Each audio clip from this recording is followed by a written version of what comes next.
میرے ساتھ مل کے درود پاک پڑھیے۔ اللہم صلی علی سیدنا و مولانا محمد وعلی آلہ و اصحابہ وبارک وسلم۔ دعا مانگ لیتے ہیں، رب یسر ولا تعسر وتمم بالخیر وبک نستعین، آمین یا رب العالمین۔ پچھلے سبق سے اپنا تعلق جوڑ لیتے ہیں۔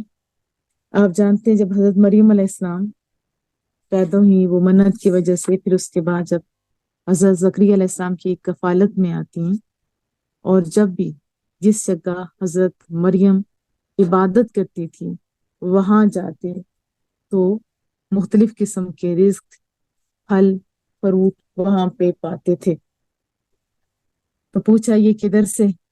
تو انہوں نے بڑا خوبصورت جواب دیا کہ اللہ کی طرف سے، من عند اللہ، اور بے شک اللہ تعالیٰ رزق دیتا ہے بے حساب۔ جب یہ دیکھا وہیں پہ کھڑے ہو کے حضرت زکریا علیہ السلام نے دعا مانگی تھی، کس کی؟ پاکیزہ اولاد کی۔ اور انبیاء کرام ہمیشہ اسی خوبصورت، دیکھیں ان کا طریقہ ہمارے لیے ہے نا عمل کا، ان کو زیادہ پتا تھا، یعنی انبیاء کرام کی سنت ہے نیک اولاد کو مانگنا۔ اور جگہ دیکھو، جگہ جگہ کا بھی فرق ہوتا ہے۔ جس جگہ وہ عبادت کر رہی تھی اس جگہ پہ ایک نبی نے دعا مانگی۔ اللہ ویسے ہر جگہ پہ سننے والے، لیکن ایسی جگہ مقبول الدعا جگہ ہوا کرتی ہیں، وہیں پہ اللہ تعالیٰ نے خوشخبری دی کہ آپ کا بیٹا ہوگا، نام اس کا یہ ہوگا، وہ سید بھی ہوگا، وہ عورتوں سے بچنے والا بھی ہوگا، نبی بھی ہوگا، صالح بھی ہوگے۔ لیکن انہیں ہوا کہ مالک اس ایج میں، اور جبکہ میری بیوی بانجھ بھی ہو چکی ہے، کیسے ہو سکتے ہیں؟ پھر اللہ تعالیٰ نے فرمایا کہ تمہارے اندر زبان کے لیے گوشت تو ہوگا، لیکن 3 دن اس کے اندر بولنے کی صلاحیت نہیں ہوگی۔ اب بولنے کی صلاحیت نہیں ہے، لیکن حکم کیا ہے؟ وَسَبِّحْ بِالْعَشِيِّ وَالْإِبْكَارِ، کہ اللہ کی پاکی بیان کرو صبح بھی اور شام کی۔ وہ رب کی اپنی شان ہے، چاہے تو اسی زبان کو بولنے کی صلاحیت دیتے، اور چاہے اس کو ایز اے گوشت رہنے دے اور بولنے کی صلاحیت لے لے، لیکن لوگوں سے بول نہیں سکتے تھے۔ وہاں آیا ہے کہ رمزہ اشاروں سے بات ہوتی تھی، لیکن اللہ کے ذکر کے لیے ابھی بھی اس زبان کے اندر ذکر کی صلاحیت موجود تھی، اور ذکر و اذکار جاری تھا۔ آگے ابتدا کرتے ہیں۔ اعوذ باللہ من الشیطان الرجیم، بسم اللہ الرحمن الرحیم۔ پھر مکالمہ ہوتا ہے حضرت مریم کا اور فرشتوں کے درمیان۔ جب فرشتوں نے کہا تھا نا، اے مریم، اللہ نے تمہیں استفا کی، چن لیا ہے تمہیں، اور وطہارا کی، اور تمہیں پاک کر دیے۔ دوبارہ آیا وصطفا کی، اور تمہیں پسند کی ہے، علی نساء العالمین، تمام جہان کی عورتوں پر۔ مراد کیا ہے؟ جو اس دور کی بڑی بڑی ہستیاں تھیں، نیک تھیں، جس لحاظ سے اس دور میں عورتیں تو تھیں نا، سب عورتوں سے افضل کیا ہے؟ کون تھی؟ حضرت مریم۔ چنا کس کو؟ حضرت مریم کو۔ اور 2 بار اس کا تذکرہ ہے، جبکہ مصطفیٰ کریم صلی اللہ علیہ وسلم نے بھی، کہ ابھی قیامت تک کا جب تذکرہ آتا ہے تو آیت 42 کے اندر ہم لوگ استفاء کے پڑھ رہے ہیں۔ تو جب رسول اللہ صلی اللہ علیہ وسلم نے اماں خدیجہ کا تذکرہ کیا، وہ بھی ایک اسپیشل، پھر اماں فاطمہ کا تذکرہ کیا، وہ بھی اسپیشل طور پہ تذکرہ کیا کہ وہ جنتی عورتوں کی سردار ہوں گی اور بڑی فضیلت ہے۔ ساجدہ بچے آپ اپنے آپ کو میوٹ کیجیے، اور سب میوٹ ہی رکھا کرو بچوں، اللہ آپ سے راضی ہو۔ تو یہ نہیں کہ ہمیں ہر دور کے لیے، اس دور میں حضرت مریم کا بہت مقام تھا، مرنے کے بعد بھی آپ دیکھیں گے ان کی شان، آج بھی ان کا ہم تذکرہ پڑھیں، لیکن محبوب کی ازواج کا بھی بڑی مقام ہے، بڑی شان ہے، اور پھر محبوب کی اولاد کا بھی، اور اسپیشلی اماں فاطمہ رضی اللہ تعالی عنہا کا۔ پھر اللہ نے حکم دیا ہے مریم خلوص کے ساتھ عبادت کرتی رہے، خلوص کے ساتھ عبادت کرتی رہے۔ عبادت کے بڑے اثرات ہوتے ہیں، جب آپ عبادت کرتے ہو تو لوگوں کے دل میں اللہ محبت ڈال دیتا ہے۔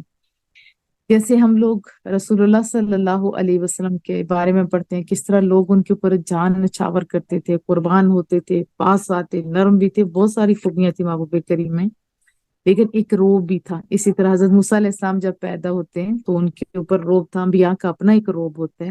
تو بہرحال عبادت کے اثرات چہرے پہ ہوتے ہیں، اور اس کی وجہ سے، کیونکہ ہمارے اندر سے ایک ریزز نکلتی ہے نا، جس کی وجہ سے لوگ ہمارے قریب یا ہم سے دور ہو جائے، ریڈیشن جس کو کہتے ہیں، عبادت کی وجہ سے بہت فائدہ ہوتا ہے۔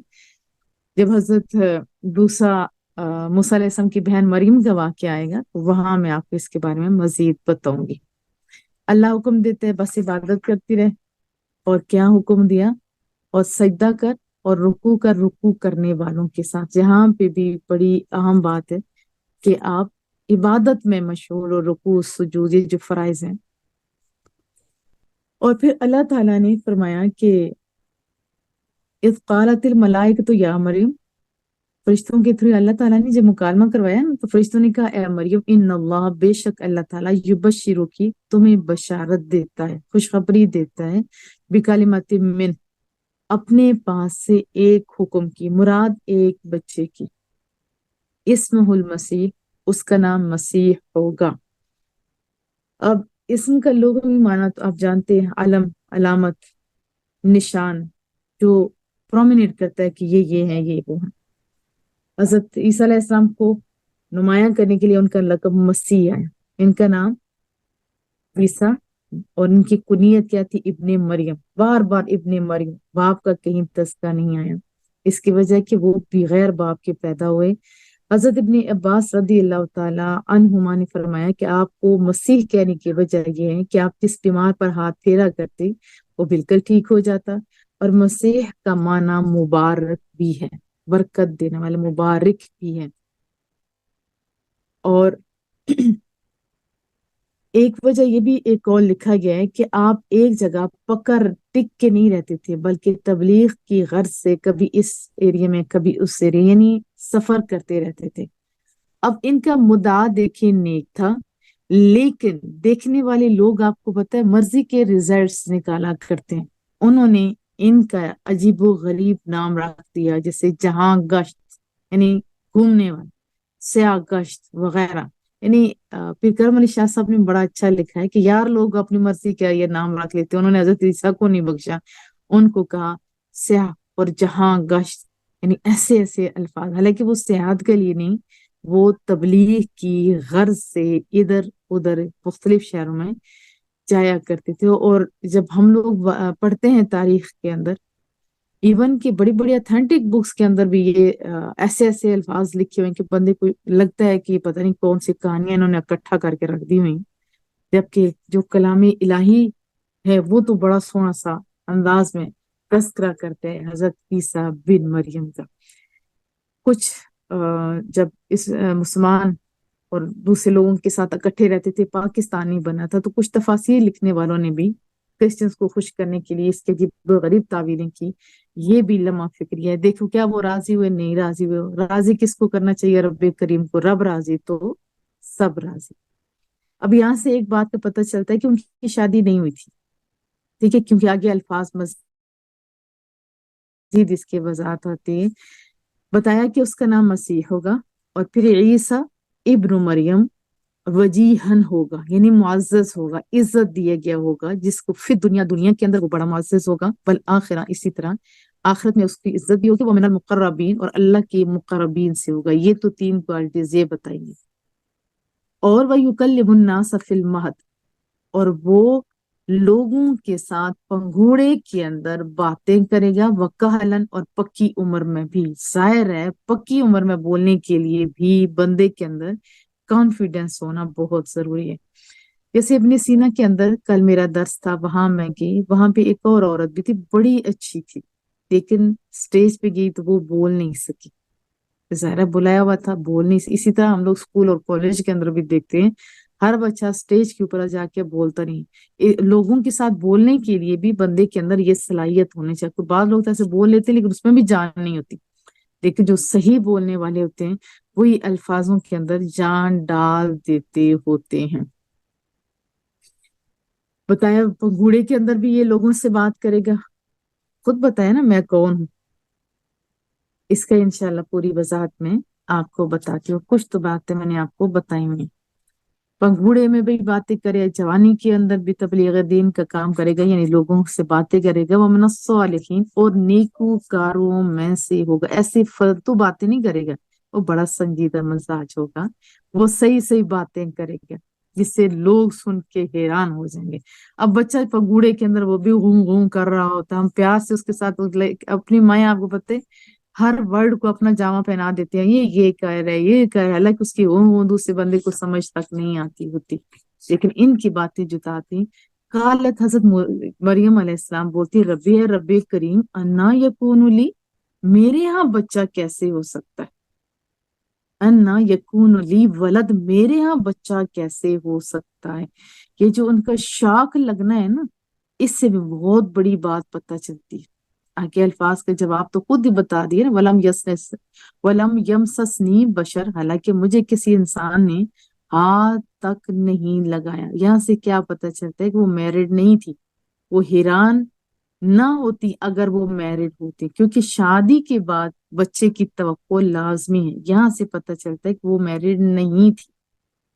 تبھی کہا انا یکون لی ولد، کہ میرا کیسے ہو سکتا ہے. ان کو شاک اس لیے لگا کہ یہ آگے خود بھی بتایا مجھے تو کسی مرد نے چھوا نہیں، بچہ کیسے ہو سکتا ہے. تو اللہ نے فوراً فرمایا قال کذالک اللہ، جو تم کہتی ہے وہ ٹھیک ہے، لیکن اللہ کیا ہے یخلق ما یشاء، جو چاہتا ہے پیدا فرما دیتا ہے. اس کو یہ مرد عورت ان چیزوں کی حاجت نہیں. اذا قضا امرا، جب کسی کام کا فیصلہ کرتا ہے فانما یقول کن، کہہ دیتا ہے کن. کسی کام کا ابھی ارادہ کرتا ہے، بس اس کام کرنے کے لیے جسٹ کہہ دیتا ہے کن، اب وہ کام فیکون ہو جاتا ہے. پھر وَيُعَلِّمُهُمُ الْكِتَابَ، اللہ اسے سکھائے گا کتاب. یہ ابھی بچہ پیدا ہوا نہیں، ابھی بچے کی یہ بات ہو رہی ہے. بتایا کہ اس کے پاس علم ہوگا، والحکمہ، اور دانائی ہوگی، سمجھداری. ہر کام حکمت کے تحت ہی کامیابیوں کی طرف جاتا ہے. جتنے بڑے بڑے لیڈر ہیں آپ دیکھیں وہ حکمت کے تحت ہی کام کرتے تھے. دین کا کام بھی حکمت کے تحت ہی کیا جاتا ہے، ورنہ سختی یا بہت نرمی دونوں خراب کر دیتے ہوتے. ظاہر ہے کہیں غصہ آنا پڑتا ہے، کہیں نرمی اختیار کرنی پڑتی ہوتی، کہیں حکمت اختیار کرنی پڑتی ہوتی. ہر چیزیں حکمت کے تحت ہوتی ہیں. والتوراۃ، اور تورات ہوگی، والانجیل، اور انجیل. بہت بڑی باتیں ہیں بھائی. ورسولہ، اور اسے رسول بنا کے بھیجا جائے گا. بتایا الا بنی اسرائیل، بنی اسرائیل کی طرف وہ ایک رسول بھی ہوگا. بچے کے لیے ایک بڑا سارا عہدہ ہو تو ماں پھولے نہیں سماتی، یہاں تو ایک رسول کی بات ہو رہی ہے. انی قد جئتکم بآیۃ من ربکم، وہ نے آ کر کہے گا کہ میں تمہارے پاس تمہارے رب کی طرف سے ایک معجزہ لایا ہوں. پھر آگے حضرت عیسیٰ علیہ السلام کی بات شروع، انی، بے شک میں. وہ معجزہ کیا ہے؟ اخلق لکم من الطین، میں تمہارے لیے، تین کہتے ہیں کیچڑ کو، کہی الطیر، پرندے کی سی صورت. وہ معجزہ بتایا کہ میں تمہارے لیے کیچڑ سے پرندے کی سی صورت بنا دیتا ہوں. اچھا جی یہ ہو گیا. بچے بھی اب دیکھیں یہ بنا تو دیتے ہیں لیکن اگلا کام نہیں ہوتا. اب خود ہاتھ سے کیچڑ لیا، صورت بنائی، فانفخ فیہ، پھر اس میں یعنی بے جان سا جو صورت تھی اس کے اندر ماری پھونک، فیکون طیرا باذن اللہ، اب وہ فوراً ہو جاتا ہے پرندہ اللہ کے اذن سے. یہ ان کا پہلا معجزہ ہے جو اس زبانی کہہ رہے ہیں. باقی یہ ساری باتیں اگر دیکھی جائے تو یہ ساری ایسی باتیں ہیں کہ بندے کا اش اش کرنے کو دل کرتا ہے. اب یہ کہ نبی کی شان ہے، مٹی سے ہاتھ سے بنایا، ہماری پھونک پھونک تو گئی نا حضرت عیسیٰ علیہ السلام کی. یہاں سے پتہ چلا کہ خاصوں کی پھونک میں بھی تاثیر ہوتی ہے. ورنہ آپ پرندہ بناؤ، پھونکے سو مارو، ایون کہ پورا قرآن کریم پڑھ کے دیکھ لو، جب تک عمل نہیں ہوگا تو اس کو کوئی نہیں. اگر عمل ہے تو پھر ہاں چینجنگ بہت کچھ ہو سکتا ہے. پھر فرمایا بَأُبْرِئُ الْأَكْمَحَ، اور میں مادر ذات اندھے کو تندرست کرتا ہوں. آج سائنس اتنی ترقی کر چکی ہے لیکن پیدائشی اندھے کا کوئی علاج نہیں ہے. جب حضرت عیسیٰ علیہ السلام اس دنیا میں تشریف لائے تھے اس ٹائم طب کا عروج عروج تھا. ہر نبی جس دور میں آتا ہے اور جو اس کو معجزہ ملتا ہے وہ چیزیں اس کے اندر زیادہ عروج پہ ہوتی ہیں. اب طب تو عروج پہ تھی، لیکن مادر ذات اندھے کا علاج نہیں تھا۔ انہوں نے مادر ذات اندھے کو بینا کیا، ول ابروسا، اور لا علاج کوڑی کو بھی انہوں نے تندرست کیا، اور کیا کیا، وہ احیی الموتا باذن اللہ، اور فرمایا میں مردے کو اللہ کی اذن سے زندہ کرتا ہوں۔ زندگی موت اللہ کے ہاتھ میں، آپ سب جانتے ہیں اللہ کے ہاتھ میں ہے زندگی بھی موت بھی، لیکن ایک نبی کہہ رہے میں زندہ کرتا ہوں۔ انہوں نے واقعی زندہ کیے بھی۔ اس اگر بات کو سمجھ لیا جائے تو پھر فتنے ختم ہو جاتے ہیں۔ جو بھی کوئی نبی کام کرتے تھے وہ اللہ کی اذن سے، اسی طرح کوئی اولیاء اعظام بھی جو قوتوں کا اظہار کرتے تھے وہ بھی اللہ کی اذن سے۔ جیسے کہ میں نے آپ کو بتایا آصف برقیہ کا واقعہ آپ قرآن کریم کے اندر پڑھ چکے ہیں کہ ملکہ بلقیس کا تخت لائے کون؟ ایک آدمی جو کہ کتاب کا کچھ حصہ جانتے تھے۔ اب وہ تخت تھا، ڈبیا بھی لانی ہوتی تو جا کے لاتے، ایک ہی جگہ بیٹھے ہوئے آنکھ چھپکنے کی دیر میں وہاں پہنچ جاتے ہیں، اور ہے ایک عورت کا تخت۔ پہلے تخت آج کے تختوں سے زیادہ بڑے اور مضبوط ہوتے تھے۔ بہرحال ایک اور بات، وَأُنَبِّئُكُم بِمَا تَأْكُلُونَ، اور میں تمہیں بتلاتا ہوں جو تم کھاتے ہو، یعنی پیٹ کے اندر جو چلا گیا ہے، یہ بھی بتایا کس نے؟ ایک نبی نے۔ یہ بھی ایک غیب کی خبر، یہ علمی معجزہ ہے، یہ ہے غیب کی خبر۔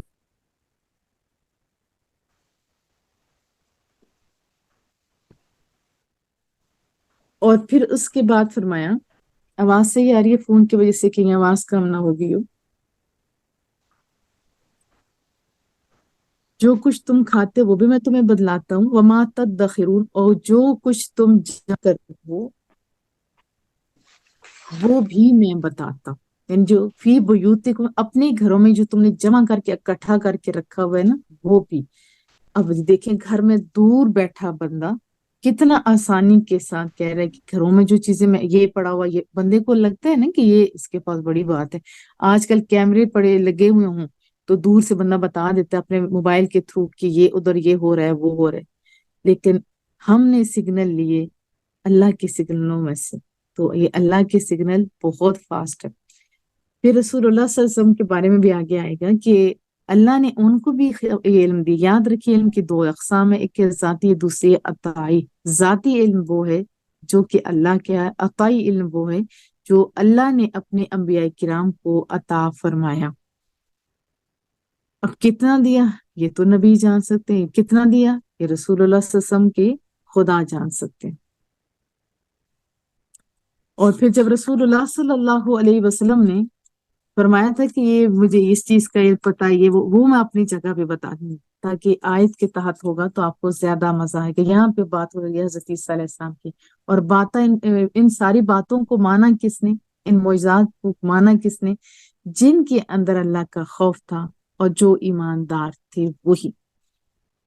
اور پھر اختیار بتایا، ایک تو میں تصدیق کرنے والے یہ ہوں اپنے سے پہلی جو بک ہے ان کی، تورات کی، وَلِأُحِلَّ لَكُمْ بَعْضَ الَّذِي حُرِّمَ عَلَيْكُمْ، اور تاکہ میں حلال کر دوں تمہارے لیے بعض وہ چیزیں جو تم پر حرام تھی۔ یہ دیکھو اللہ نے انبیاء کو صرف استغفر اللہ ڈاکیا بنا کے نہیں بھیجا کہ یہ میں دے رہا ہوں آگے جا کے دے دینا، نہیں، بلکہ کیا اللہ نے ان کو اختیارات بھی دیے، لیکن ان کی زبانیں حدود سے آگے نہیں بڑھتی تھی۔ بات سمجھ آ رہی؟ حدود سے آگے نہیں بڑھتی۔ اور پھر ان کے اندر پتہ نہیں، جیسے ہمارے موبائل کے اندر چپ لگا دی جاتی ہے، ہم نے کہیں بھی جانا ہے، کسی بھی گھر میں جانا ہے، وہ لوکیشن بھیج دیتا ہے، وہ ایک عورت اس کے اندر بولتی رہتی، کہتے ادھر آؤ ادھر آؤ، ہم پیچھے پیچھے چلتے رہتے ہیں۔ اگر موبائل اندھا موبائل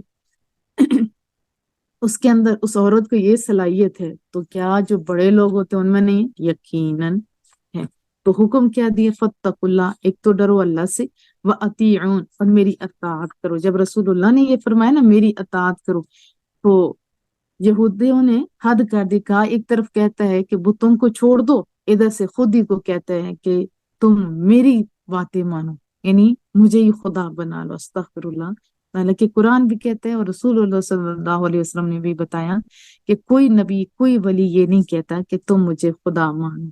آیات کا مفہوم میں نے آپ کو بتایا اور احادیث کا مفہوم۔ دیکھیے جب انہوں نے نہیں مانا تو حضرت عیسیٰ علیہ السلام نے قالا، اب ان سے پوچھا، سوال کیے، من انصاری اللہ، اللہ کی راہ میں میرا کون مددگار ہوگا، کیونکہ ہر ایک کو مدد کی حاجت ہوتی ہے۔ جیسے رسول اللہ صلی اللہ علیہ وسلم نے جب اللہ نے حکم دیا کس طرح جائیں لوگوں کو، اپنے خاندان والوں کو ساروں کو اس طرح کر کے دعوت دیں، جب دعوت دی تو اس کے اندر یہ پوچھا تھا نا کہ کون دین کے معاملے میں میری مدد کرے گا۔ آپ سارے سوچیں اگر آپ کو اگر کہا جائے تو آپ کیا جواب دیں گے؟ کیا آپ دین کے کام میں ہمارے ساتھ تعاون کریں گے؟ دل میں جذبہ ہوگا تو کہیں گے کہ الحمدللہ اللہ نے ہمیں موقع دیا، ہم ضرور کریں گے۔ نہیں تو جب دل میں نہیں ہوگا تو یہ کہ ہمیں کیا ادھر انوالو کیا جا رہا ہے، پھر دل میں ہوگی تنگی۔ وہاں پہ بہت سارے لوگ تھے، ان کے اندر تو آئی تنگی، لیکن حضرت علی المرتضیٰ کے بارے میں آتے ہیں کہ انہوں نے اتنے زور سے ہاتھ بلند کیا کہ ان کی قمیض پھٹ گئی۔ اور سب سے کم عمر کون تھے؟ حضرت علی المرتضیٰ رضی اللہ تعالیٰ عنہ، کہا کہ محبوبہ میں آپ کا ساتھ دوں گا، اور حد کر دی اس وعدے کی وفا میں بھی، زندہ رہے جب تک خود دنیا میں رہے، ادھر بھی آج بھی زندہ ہے لیکن دنیا میں جب تک رہے۔ تو جب ہجرت کا موقع آیا تو نہیں کہا کہ یا رسول اللہ ان کافروں نے آپ کو مارنے کے لیے سب کچھ کیا ہوا ہے، آپ مجھے اپنے بستر پہ لٹا کے کدھر جا رہے ہیں، یہ تو سیدھی سیدھی موت ہے۔ نہیں، بلکہ حضرت علی المرتضیٰ فرماتے ہیں مجھے اس دن یقین تھا کہ میں صبح جاگوں گا، کیونکہ محبوب نے فرمایا یہ ساری چیزیں امانتیں دے کے صبح میرے پاس مدینے آ جانا۔ اور جب کفار نے پوچھا تھا نا علی بتا تو سے یہ کدھر، تو کدھر، ہم تو ان کو مارنے کے لیے آئے تھے، کہا مجھ سے کیا پوچھتے ہو، پیرے پہ تو تم کھڑے تھے، میں تو سویا ہوا تھا، مجھے کیا پتا۔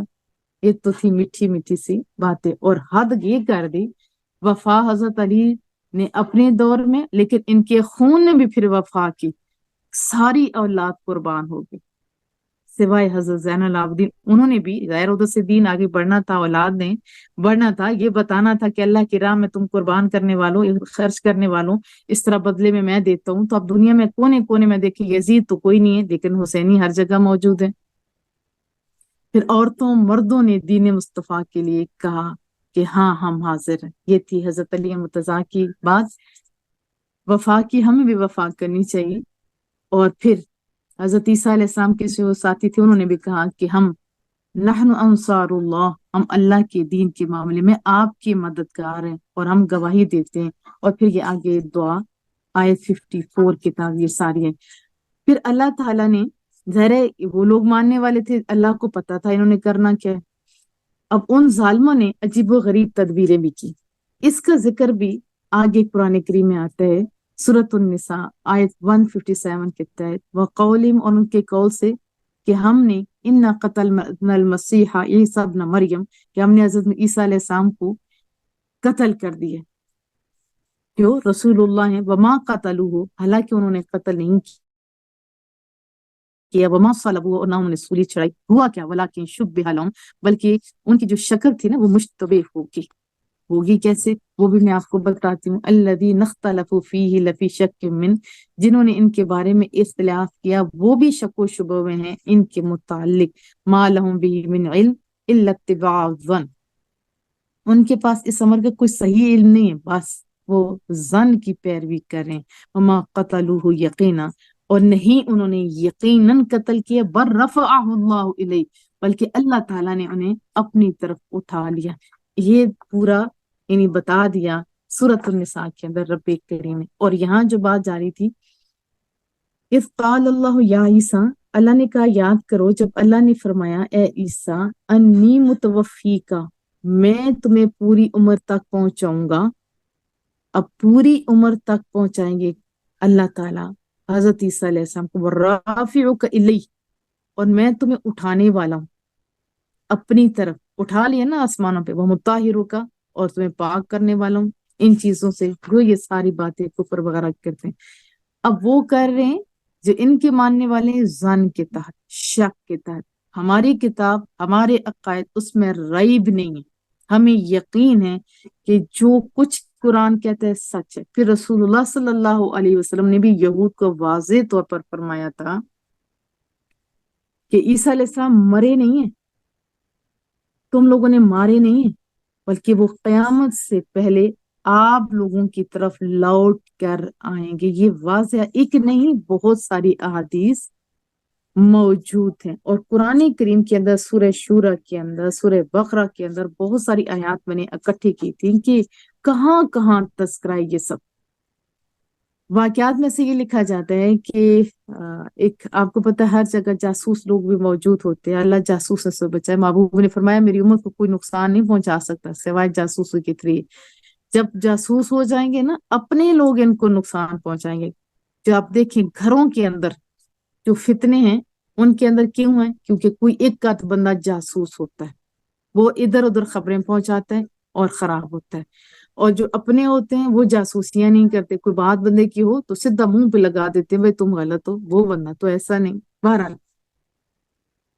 ہوا یہ تھا کہ حضرت عیسیٰ علیہ السلام ایک جگہ رکے تھے، تو بڑا ان کے اوپر تھا کہ اتنا آپ کو ملے گا انعام وغیرہ جو پکڑوائے گا، تو وہاں ایک لالچی سا اس نے کہا کہ یہاں پہ حضرت خود ہی پناہ دی، خود ہی ان کی مخبری کروا دی، اور پھر ان کو پکڑ کے ظاہر سارے خوش ہوئے کہ پکڑ گئے ہیں، اور ان کو سولے پہ جب چڑھانا تھا، اللہ ہے نا، اللہ جیسے پیچھے ہم پڑھ چکے نا کہ زبان کے اندر بولنے کی صلاحیت اٹھا لی، یہاں پہ اللہ نے چینج کر دی شکل، حضرت عیسیٰ جیسے وہ ہو گئے، وہ جو مخبری کرنے والا شخص تھا وہ حضرت عیسیٰ دوسری شکل میں۔ اب حضرت عیسیٰ کو اللہ نے اٹھا لیا اور اپنی اصلی شکل میں ہی اٹھایا ہے نا اللہ تعالیٰ نے، لیکن اس بندے کی شکل ایسے کر دی، دیکھنے میں لوگوں، حقیقت میں نہیں، دیکھنے میں لوگوں کی ایسے کر دی، اور پھر لوگوں نے اسی بندے کو سولی پہ چڑھا دیا۔ وہ جو دوسروں کے لیے کہتے ہیں نا گڑھا کھودنے والا خود ہی گرتا ہے، تو یہاں پہ اس کی عملی تصویر ملتی ہے۔ پھر اللہ نے بتایا ان مثل عیسی عند اللہ کمثل آدم، حضرت عیسیٰ علیہ السلام کی مثال حضرت آدم کی مانند ہے، خلقہ من تراب، اللہ نے پھر بتائی خالی مٹی تھی نا ادھر، اس سے بنائے، لیکن ان کی ماں تو تھی نا، لیکن باپ دونوں کا نہیں تھا۔ بات سمجھ آ رہی ہے؟ اللہ ہے چاہے تو بغیر ماں باپ کے پیدا کر دے، چاہے تو بغیر باپ کے پیدا کر دے۔ اب یہاں مجھے جو لگتا ہے کہ یوں ہمارا جو تکبر والا سارا ہے نا، اس کے اندر سے تکبر نکالا اللہ نے۔ تم یہ نہ کہو کہ میں باپ ہوں تو تب بچے آئے ہیں، میں ماں ہوں تو تب بچے آئے ہیں، وہ اللہ کی ذات ہے۔ یا ہم لوگ کہتے ہیں شادی ہوگی تو بچے آئیں گے، نہیں، کتنے لوگ شادی شدہ ہیں ان کے گودے خالی، مجھے پتہ ہے اللہ پاک سب کے گودوں کو ہرا کر دے۔ اللہ نے بتایا میں کون کہتا ہوں بس یکون ہو جاتا ہے، چاہے درمیان میں کوئی وسیلہ ہو چاہے بغیر وسیلے کی، یہ اللہ کی اپنی شان ہے۔ اور پھر اس کے بعد جب ہوتا ہے مباہلہ کرسچن کے ساتھ، بنی نجران کا وقت بھی آیا نا، تو حضرت عیسیٰ کے بارے میں جب یہ باتیں ہوئی تو جو رسول اللہ نے کیا اس کا تذکرہ یہاں پہ موجود ہے، کہا کہ مباہلہ ہوگا، ان کے ساتھ بات ہوئی۔ مباہلہ یہ ہوتا ہے کہ دونوں فریق کہنا آتے ہیں، بڑی عاجزی کے ساتھ دعا کرتے ہیں کہ جو جھوٹا ہو اللہ کی اس پر لعنت۔ اب وہ اکٹھے ہو گئے، رسول اللہ حضرت امام حسین کو ساتھ لے کے گئے، حضرت حسن کو، اور پھر پیچھے حضرت فاطمہ، اور ان کے پیچھے حضرت علی المرتضیٰ رضی اللہ تعالیٰ۔ اور جیسے دور سے دیکھا تھا نا ان پیاری ہستیوں کو، ان کا لاٹ پادری تھا، اسقف لاٹ پادری اس کو کہا جاتا ہے، اس نے کہا یاد رکھو مباہلہ نہ کرنا، ان کے چہرے دیکھو ورنہ تم لوگوں کا نام و نشان مٹ جائے گا۔ پھر انہوں نے مباہلہ نہیں کیا تھا اور جزیہ دے دیا۔ یہ واقعہ ہوا تھا 10 ہجری۔ اس آیت کو میں آپ کو بتا دیتی ہوں، 61 آیت ہے، فمن حاجک فیہ، اور جو شخص آپ سے اس بارے میں جھگڑ رہا تھا، اس کے بعد کہ آگے ان کے پاس علم، انہوں نے کیا کہا تھا، فقل تعالوا ندعو ابناءنا، آپ کہہ دیجیے کہ او اپنے بیٹوں کو ہم بلاتے ہیں، ابناءکم، اور تمہارے بیٹوں کو، یعنی آپ کہہ دیجیے کہ او ہم بلاتے ہیں اپنے بیٹوں کو اور تمہارے بیٹوں کو، ونساءنا ونساءکم، اور اپنی عورتوں کو تمہاری عورتوں کو، وانفسنا اور وانفسکم، اپنے آپ کو بھی۔ یہ دیکھیں ایک تو عاجزی کی انتہا ہے، اور پھر دعا بھی کی اللہ کے حضور، ہمیں بھی کرتے رہنا چاہیے۔ ثم نبتہل فنجعل لعنۃ اللہ علی الکاذبین، جو میں آپ کو بتا چکی ہوں کہ یہ ایک دعا کی جاتی ہے کہ جو جھوٹا ہو اس پر اللہ کی لعنت۔ اب اس آیت کے تحت غلط فہمی پیدا ہو سکتی ہے، جو بعض لوگ کرتے ہیں، کہتے ہیں کہ رسول اللہ صلی اللہ علیہ وسلم کی تو ایک ہی بیٹی تھی، اگر 4 بیٹیاں ہوتی تو چاروں نہ آتی، حضرت فاطمہ کو لانے کی ضرورت کیا تھی؟ ایک تو ان کی نسل سے بڑا کام لینا تھا، دوسرا ان کی اہمیت کو اجاگر کرنا تھا، اور تیسری وجہ یہ ہے کہ 10 ہجری میں یہ واقعہ ہوتا ہے، جبکہ ان کی جو دوسری صاحبزادیاں تھیں ہمارے لیے ساری محترم ہیں، کیونکہ ہم رسول اللہ سے پیار کرتے ہیں، جو رسول اللہ سے قیامت تک پیار کرے گا ہم تو اس کے پاؤں کی جوتوں کی خاک کے برابر ہو بھی نہیں سکتے، اس سے بھی ہم پیار کرتے ہیں، اس کو بھی ہم بڑا مانتے ہیں، کجا ان کی لخت جگروں کی بات ہو۔ چلو سنو، حضرت رقیہ جو ان کی صاحبزادی تھی وہ 2 ہجری میں اس دنیا سے چلی گئی، حضرت رقیہ 2 ہجری میں، حضرت زینب پہلے بات کی حضرت رقیہ، پھر حضرت زینب 8 ہجری میں گئی، حضرت ام کلثوم وہ 9 ہجری میں اس دنیا سے پردہ فرمایا، جبکہ یہ واقعہ 10 ہجری میں تھا، تو بتائیں کس کو ساتھ لے کے جانا تھا؟ وہ ہم نے اپنے بچوں کو بھی بتانا ہے میرے محبوب کی 4 صاحبزادیاں تھیں، ایک نہیں تھی، ورنہ ہماری محبت کیا پکی ہوگی؟ نہیں۔ اور پھر جب یہ بات آئی تو دیکھیں ایک بات جو آگے آیت 64 میں آتے ہیں، قُلْ یا اہل الکتاب، اہل کتاب او تعالوا، تال یہاں پہ کہتے ہیں او، کدھر او؟ الی کلمہ، ایک بات کی طرف ہو، سواء بیننا و بینکم، جو ہمارے اور تمہارے درمیان یکساں ہے۔ کون سی بات؟ اللہ نعبد الا اللہ، یہ کہ ہم عبادت نہ کریں گے اللہ کے علاوہ کسی کی۔ اور اب یہاں سے بات پتہ کیا چلتی ہے کہ جب کسی سے بات ہو تو جو فتنے والی بات کرتے ہیں نا وہ ہوتے ہیں فسادی، اور جو مکانے والے ہوتے ہیں، صلح کرانے والے ہوتے ہیں، بات وہ کرتے ہیں جو مشترکہ ہو، جس کے اندر فساد نہ ہو۔ بات سمجھ آ رہی ہے؟ بہت آسان طریقہ ہے کہ، اور آپ دیکھیں یہ آج کل کے جو بڑے بنے ہوئے ہیں جن کو صرف اردو آتی ہے اور لوگوں کے درمیان فتنے ڈال رہے ہیں، تو وہ کیا ہے کہ اندر سے متشابہات کے اوپر عجیب و غریب جامہ پہنا رہے ہوتے ہیں اور لوگوں کے اندر شکوک و شبہات ڈال رہے ہوتے ہیں، تو ہمارے اندر تو شک ہو نہیں سکتا کیونکہ ہم تو ہیں لا ریب والے۔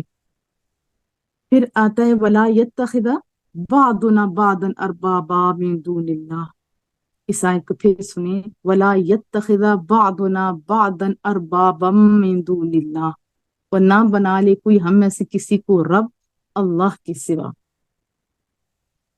ترمذی شریف کی حدیث طیبہ ہے، حضرت عدی بن حاتم نے نقل کیا ہے، جب یہ آیت اتری تھی نا سورہ توبہ کی، اتخذوا احبارهم ورهبانهم اربابا من دون اللہ، وہ کہتے ہیں کہ میں نے رسول اللہ سے عرض کیا یا رسول اللہ ہم تو نہیں عبادت کرتے کسی اور کی، یعنی اللہ کی عبادت کرتے ہیں، تو رسول اللہ صلی اللہ علیہ وسلم نے فرمایا کہ کیا ایسا نہیں تھا کہ جو تمہارے علماء تھے وہ جس حلال چیز کو چاہتے حرام کر دیتے اور جس حرام چیز کو چاہتے حلال کر دیتے اور تم ان کے ہر حکم کی پیروی کیا کرتے؟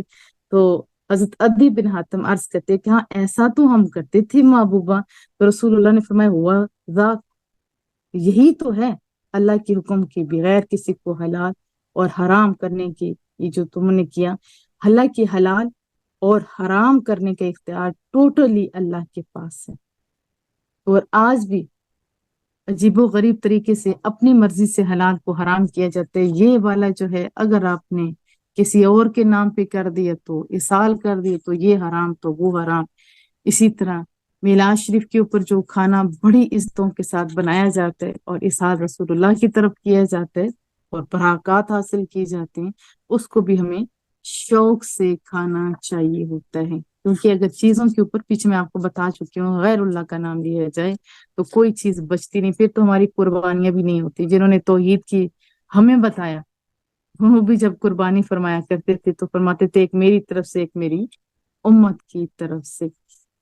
پھر یہودیوں کا جرم کیا تھا کہ بار بار ان کا تذکرہ آ رہا ہے، یا اہل الکتاب، اے اہل کتاب، لما تلبسون الحق بالباطل، تم حق کو باطل کے ساتھ کیوں ملاتے ہو؟ ان کا طریقہ کیا تھا؟ وہ ایسے گڑلا مڑلا کر لیتے تھے، جہاں رسول اللہ صلی اللہ علیہ وسلم کے کمالات آتے تھے، علامات آتی تھی، محبوب کا تذکرہ آتا تھا، تعریف ہوتی تھی، تو وہ کیا کرتے تھے؟ یا اس کو چھپا دیتے تھے یا ایسے بات کرتے تھے کہ اس بات میں جان نہیں رہتی تھی۔ یہ پھر بار بار بار بار بار اور پھر ان کے گروہوں نے بڑے بڑے حربے بھی کیے، جو آج ہمیں ایک دو جگہوں پہ آتے ہیں پڑھتے ہیں۔ ایک گروہ نے کہا اہل کتاب سے کہ ایمان لو، کس پر؟ اس کتاب پر۔ یہ ان کی سازش تھی، یہ ان کی سازش تھی۔ کیسے؟ تم ایمان لو اور وجہ نہار، صبح کے وقت لو ایمان، یہ 72 آیت کے تحت ہے، اور وقفرو آخرہ، اور شام کا جو آخری پیر ہو، یہ شام کو بس تم انکار کر دو۔ ان کے بہت سارے حربے تھے۔ آج بھی یہ لوگ اپنی نسلوں کو یہی سکھاتے ہیں، یہ بڑی مہارت سے ذہن نشین کرتے ہیں۔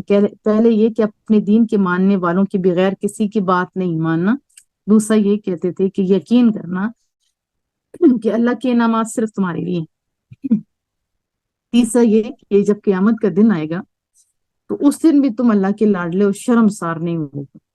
اور پھر یہ جو سازش انہوں نے کی، یہ انتہائی ظالم سازش تھی۔ ہم پیچھے پڑھ چکے ہیں نا، وہ دعا بھی کہتے تھے کہ ان کی یعنی سنو تمہاری سنی نہ جائے، وغیرہ وغیرہ، اور یہ بھی کہا کہ ان کی نہ مانو۔ درود شفا پڑھ۔ ایک تو نسلی برتری کا ان کو کہتے تم بڑے ہو، تم بڑے لاڈلے ہو، بس تم بڑے ہو تو بس اپنی بڑائی کو رکھنا، اور روزے قیامت تم سے پوچھ نہیں ہوگی۔ اور یہ تاکہ لوگ بدظن ہو جائیں کہ یہ ایمان لائے تھے، اگر یہ سچے ہوتے تو پکے نہ رہتے، تم ایسا کرو صبح ایمان اور شام کو بدل جاؤ۔ میرے پاس بہت ساری آڈیوز لوگ بھیجتے ہیں، کہتے ہیں ہم پہلے نعتیں پڑھنے والے تھے، اب ہم ایسے ہو گئے۔ آپ پہلے اصل میں پہلے خالی نعتیں پڑھنے والے تھے۔ کس نے لکھی؟ آپ کے پاس صحیح عقیدے کا تصور نہیں تھا، آپ پکے تھے ہی نہیں۔ پکے ہوتے تو اصل کے چھوڑ کے کان نقل کی طرف جانا تھا۔ یہ تو غلطی آپ کی۔ یہ سازشیں ابھی بہت عروج پہ ہیں، حالانکہ وہ پہلے جسٹ بیٹھتے تھے ان کے ساتھ اور پھر کہتے تھے ہم ادھر تھے تو ہم ادھر آ گئے۔ یہ سب جھوٹ کے ایک، کیونکہ آپ کو پتہ ہے کہ پری پلانڈ طریقے ہیں ان لوگوں کے۔ تو ہم نے اپنے اندر یقین لانا ہے، کیونکہ ہم ہیں یقین والے۔ اور پھر اہل کتاب کی بات ہے کہ آپ ان کو اگر سونا وغیرہ دے دو، کچھ بھی دے دو، تو جو ایمان والے ہیں وہ تو واپس کر دیں گے، لیکن جو کچے کچے لوگ ہیں ان کے پاس ایک درم بھی رکھواؤ تو وہ نہیں لوٹائیں گے۔ پکے پکے لوگ کیا ہیں کہ اگر ان کو بہت کچھ بھی دے دو وہ واپس لوٹا دیں گے۔ پھر اللہ تعالیٰ نے آیت 81 کے تحت فرمایا کہ ایک وعدہ، ایک میثاق، میثاق کہتے ہیں پکے وعدے کو۔ پکا وعدہ انبیاء سے لیا گیا کہ جو کچھ میں تمہیں دوں، کتاب و حکمہ، اور حکمت سے، ثم جاءکم رسول مصدق لما معکم، پھر آئے تمہارے پاس وہ رسول جو ان کتابوں کی تصدیق کرتا ہو جو تمہارے پاس ہے۔ تو کرنا کیا؟ لتؤمنن بھی، تو تم ضرور اس پر ایمان لانا۔ کس پر؟ رسول اللہ صلی اللہ علیہ وسلم پہ۔ ہر نبی نے اپنے امتوں کو یہی کہا، خود بھی ایمان لائے اور آگے بھی ترس دیا۔ دوسرا کہا وَلَتَنْصُرُنَّ، اور ضرور ان پر ایمان لانے کے ساتھ ان کے دین کو بڑھانے میں مدد بھی کرنا۔ اللہ نے کہا قال اقررتم، کیا تم اس بارے میں، یعنی میں نے میثاق لیا ہے، کیا تم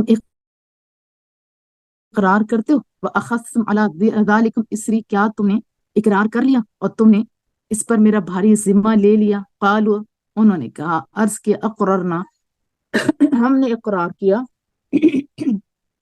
قال، اللہ نے فرمایا فَاشْهَدُوا، گواہ رہنا، وَأَنَا مَعَكُم مِّنَ الشَّاهِدِينَ، اور میں تمہارے ساتھ گواہوں میں سے۔ ہر نبی نے یہ ڈیوٹی بڑے آسان طریقے سے دی، اور پھر مسجد اقصی میں عملی ثبوت بھی اللہ نے دکھایا انبیاء کی امامت رسول اللہ صلی اللہ علیہ وسلم نے، کہ وہ بڑے لوگ تھے، ان کے اندر کوئی تکبر نہیں تھا کہ ہم ہیں تو ہم ہیں تو یہ کیا نہیں، اللہ کے حکم کے سامنے سر تسلیم خم کیا۔ اب میں اور آپ بتائیں، دین مصطفیٰ کو پھیلانے کی ذمہ داری ٹوٹلی ہمارے اوپر ہے۔ جو کام پہلے انبیاء کرتے تھے آج ان کی امت کی ذمہ داری ہے۔ آپ مجھے بتائیں کہ ہم یہ ذمہ داری پوری کر رہے ہیں کہ ہم دین مصطفیٰ کو آگے لوگوں تک پہنچانے میں اپنا کوئی کردار ادا کریں؟ نہیں کریں تو یہ بات لمحہ فکریہ ہے۔ ایمان بھی لائے ہیں تو کہ ہمارا عمل اس بات کی یعنی تصدیق کر رہے ہیں، یہ بھی اپنے سوچنا ہے۔ پھر دیکھیں کوئی فارورڈ کر رہا ہے، کوئی لکھ رہا ہے، کوئی لوگوں کو اس کے اندر شامل کر رہا ہے، کوئی زوم میں شامل کر رہا ہے، کوئی اس طرح، یہ تو اپنی ڈیوٹی دے رہے، اور کوئی مالی لحاظ سے اطاع القرآن کو آگے بڑھانے میں کردار ادا کر رہا ہے، یہ بھی تو دین مصطفیٰ کا کام ہے۔ تو باقی ہم سب نے سوچنا ہے کہ کیا ہم اپنا کردار ادا کر رہے ہیں، نہیں کر رہے تو پھر اللہ کو کون سا منہ دکھائیں گے، رسول اللہ صلی اللہ علیہ وسلم کو کون سا منہ دکھائیں گے۔ اور چوتھے پارے کی پہلی آیت میں آتے ہیں کہ لن تنالوا البر حتی تنفقوا مما تحبون، ہرگز نیکی تم کامل نیکی کو نہیں پا سکتی جب تک تم راہ خدا میں وہ چیز خرچ نہ کرو جو تمہیں سب سے پیاری ہو۔ وما تنفقوا من شیء فإن اللہ به علیم، اور جو کچھ تم خرچ کرتے ہو بلا شبہ اللہ جانتے ہیں۔ ہم پیچھے پڑھ کے آ چکے ہیں کہ، اور ہماری وہ عملی تفسیر تھی کہ ردی چیز نہ دو، اگر وہی چیز تمہیں دے تو تمہاری حالت کیا ہو۔ آج ہماری یہ حالت ہے، ہم ردی چیز دیتے ہیں۔ اللہ کہتے ہیں کامل ایمان والے وہ ہیں جو کہ ردی نہیں دیتے، وہ چیز دیتے ہیں جو ان کو سب سے پیاری ہو۔ جب یہ صحابہ کرام نے سنا، میرے پاس بہت زیادہ احادیث ہیں، ایک سنا دیتی ہوں۔ حضرت ابو طلحہ نے جیسے سنا، آج کی محبوبہ مجھے سب سے زیادہ پیارا یہ باغ ہے، اور باہر گئے، بیوی کو کہا باہر نکلو، اور کہا آج سے یہ آپ کا۔ اور احادیث میں ایک جگہ نہیں، بہت ساری جگہوں کے اوپر ہمیں یہ چیز ملتی ہے۔ تو ہم نے ذرا اپنا محاسبہ کرنا ہے کہ ہم کیا کرتے ہیں۔ دعا کر لیتے مولا کریمہ، ہم نے جو پڑھایا سنایا اس پر عمل کرنے کی توفیق عطا فرما، اور اس کو اپنی بارگاہ میں منظور و قبول فرما۔ اس کا ثواب ہدیتاً تحفتاً رسول اللہ صلی اللہ علیہ وسلم کی ذات اقدس، تمام انبیاء اعظام، تیرے سارے پیارے لوگوں کو، میرے والد محترم کو، حضرت آدم سے لے کے ہر ایک کو پیش کرتے منظور و قبول فرما۔ ہمارے گھروں میں اتفاق، اتحاد، محبت، ہمدردی پیدا فرما، قلبی اور ذہنی سکون عطا فرما، شان کی زندگی، ایمان کی موت نصیب فرما۔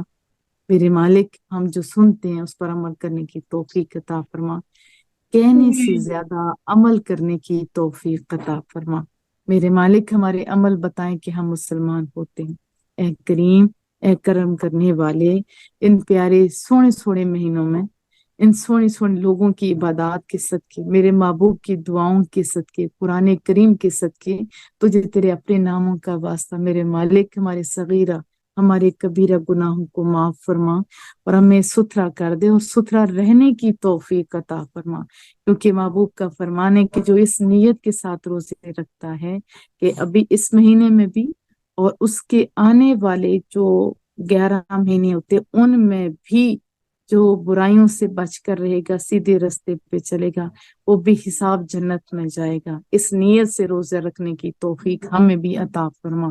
میرے مالک، ہمیں قرآن و سنت کو سیکھنے، سمجھنے اور اس پر عمل کرنے کی توفیق عطا فرما۔ اے کریم، ہمیں 5 ٹائم کی نماز خشوع اور خضوع کے ساتھ پڑھنے کی توفیق عطا فرما۔ میرے مالک، میرے محبوب کی سنتوں پر چلنے کی توفیق عطا فرما۔ رسول اللہ سے سچی اور پکی ہمارے اور ہمارے بچوں، ہمارے نسلوں، تمام امت کے دل میں محبت پیدا فرما۔ میرے مالک، اے کرم کرنے والے، اے سننے والے، اے سمیع، اے بصیر، اے میرے مالک، جو پریشان ہے تو اگر کن کے کہ ساری دنیا بنا سکتے ہیں تو ان پریشان حال لوگوں کی پریشانیوں کو بھی دور فرما سکتے ہیں۔ میرے مالک، جو پریشان ہیں ان سب کی پریشانیوں کو دور فرما، سب کے غموں کو خوشیوں میں تبدیل فرما، تمام بے اولادوں کو اولاد صالح، اولاد نرینہ عطا فرما، جنہیں بیٹوں کی طلب ہے انہیں بیٹے، جنہیں بیٹیوں کی طلب ہے انہیں بیٹیاں عطا فرما، جنہیں اولادیں دی ہوئی ہیں انہیں اپنی اولادوں کی خوشیاں دیکھنا نصیب فرما۔ میرے مالک، ہمارے بچوں کی خیر فرما، ان کو برے وقت، برے کام اور شیطانی شرور سے بچا لے، اچھا وقت، اچھے دوست، اچھا وقت انہیں عطا فرما۔ اے اللہ، ہماری نسلوں کو بھی شیطان کی شروں سے بچا لے، انہیں کامل مسلمان بنا۔ اے رب کریم، اے کرم کرنے والے، ہمارے بچوں کے لیے آج کا دور بڑا امتحان کا ہے۔ اے اللہ، انہیں دنیا میں بھی اور آخرت میں بھی کامیاب فرما۔ اے مالک، اے کرم کرنے والے، اے سمیع، اے بصیر، جو بھی مجھے دعاؤں کا کہتے ہیں، اے رب سب کی دعاؤں کو قبول فرما،